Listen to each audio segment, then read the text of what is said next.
자비로우신 하나님께 오늘도 주의 긍휼 입은 백성들이 나옵니다. 하나님 아버지, 오늘도 우리에게 은혜를 내려 주시옵소서.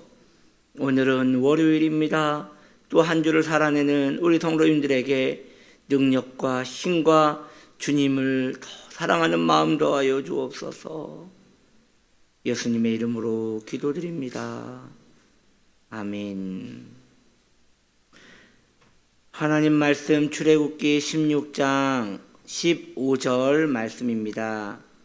이스라엘 자손이 보고 그것이 무엇인지 알지 못하여 서로 이르되 이것이 무엇이냐 하니 모세가 그들에게 이르되 이는 여호와께서 너희에게 주어 먹게 하신 양식이라. 아멘. 오늘 말씀의 제목은 자연인은 이해하지 못합니다. 자연인은 이해하지 못합니다. 라는 주제로 말씀을 전합니다. 만나는 자연스러운 것이 아니었습니다. 만나는 기적이었습니다. 그러므로 아직 중생하지 못한 사람들은 만나를 이해하지 못하는 것입니다.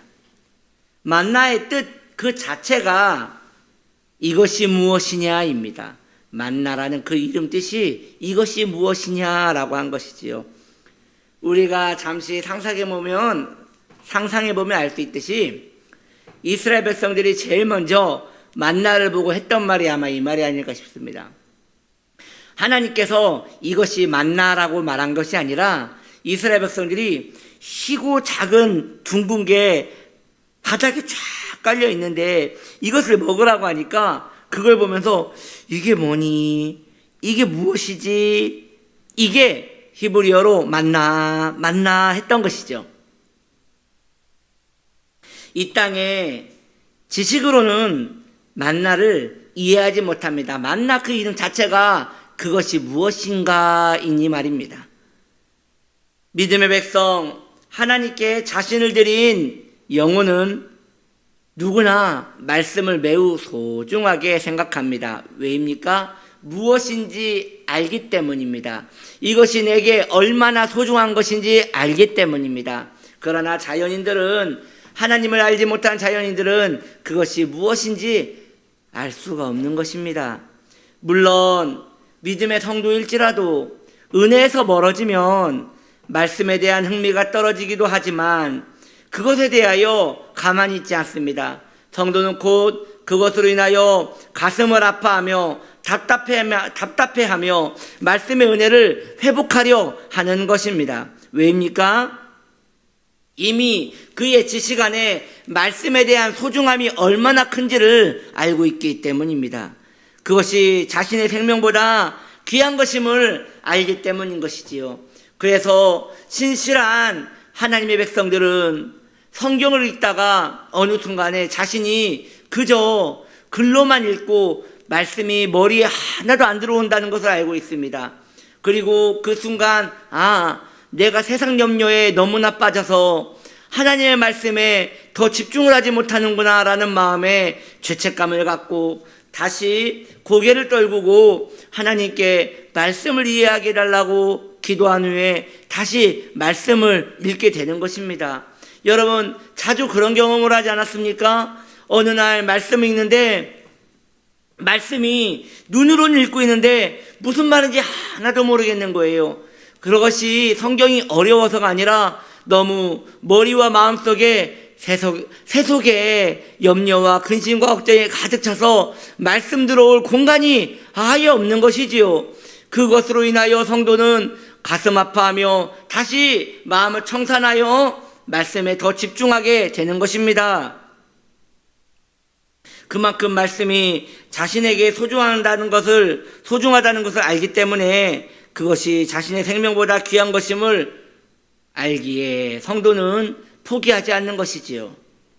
그러나 교회에 나오더라도 아직 회심하지 못하고 중생하지 못한 자연인들은 교회에 말씀 때문에 나오지 않습니다. 교회에 나오는 이유가 환경 때문에 나오는 것이고 아는 사람이 있어서 나오는 것이고 친한 사람이 있어서 나오는 것이에요. 말씀을 들을 때 그들은 이것이 무엇이냐 합니다. 늘 새롭습니다. 익숙해지지 않습니다.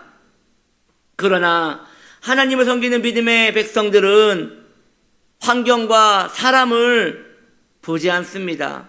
그곳에 하나님의 말씀이 있다고 믿기에 내 영혼이 그 만나를 먹기 위하여 가장 초우선순위로 말씀 앞에 자신을 엎드려 긍휼을 입기를 소망하는 것입니다.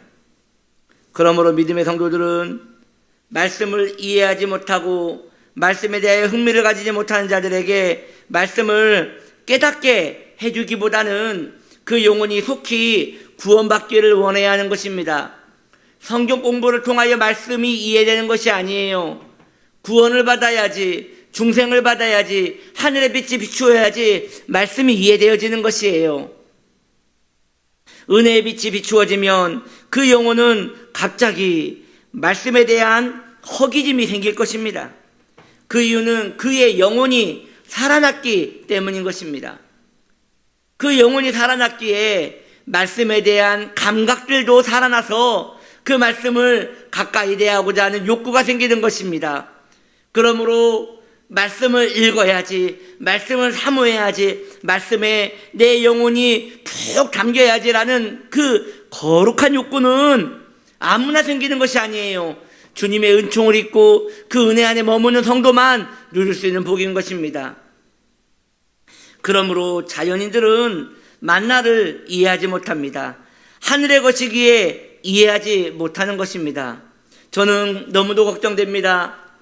믿음 안에 있는 우리 구원받은 성도님들이, 하나님의 사랑을 받고 있는 특별한 은총을 입은 성도님들이 말씀에 대하여 점점 호기심이 사라지고 말씀에 대하여 점점 허기짐이 사라진다는 것은 매우 안타까운 일인 것입니다.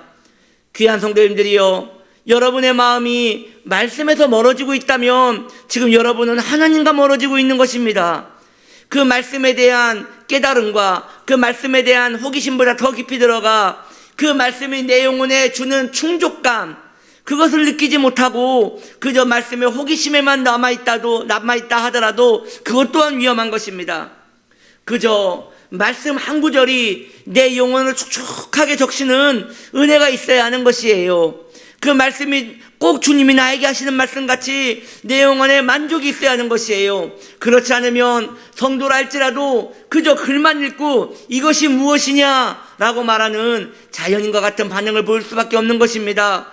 그러므로 간절히 원합니다. 사랑하는 성도님들이요, 말씀을 보시고 그 말씀이 이해되지 않고 머릿속에 들어오지 않다면 하나님께 회개하십시오. 내가 지금 세상의 염려와 근심으로 가득 차 있는 것입니다. 지금 다른 곳에 마음이 가 있는 것입니다. 그 말씀을 10번을, 한 절을 10번을 읽더라도 다시 한번 마음을 정하십시오. 내가 이러면 안 되지 않는가? 말씀이 이렇게 그저 지나가는 그림자같이 내 영혼을 스치고 지나가지 못하게 하리라 라는 마음으로 그 말씀을 대하십시오. 꼭 말씀을 이방인 대하듯이 대하지 마셔야 하는 것입니다. 그러므로 자연인들은 말씀을 이해하지 못한다 하였습니다. 하늘의 것이기 때문입니다. 성도도 그런 것입니까? 성도도 만나를 이해하지 못하는 것입니까? 그렇지 않습니다. 만나가 하늘의 것이듯 성도도 하늘에 속했기에 성도는 만나를 이해할 수 있고 만나를 먹을 수 있는 것입니다. 우린 여기서 얼마나 놀라운 은혜를 찬양하게 되는지요. 이 세상에서 우리가 무엇이라고 이처럼 말씀이 깨달아지고 은혜를 누리게 해주시는 하나님이란 말입니까? 우리를 구속하여 말씀의 은총을 알게 해주신 선하신 우리 하나님께 찬양과 감사를 드립니다. 그러나 그것만으로는 안 될 것입니다.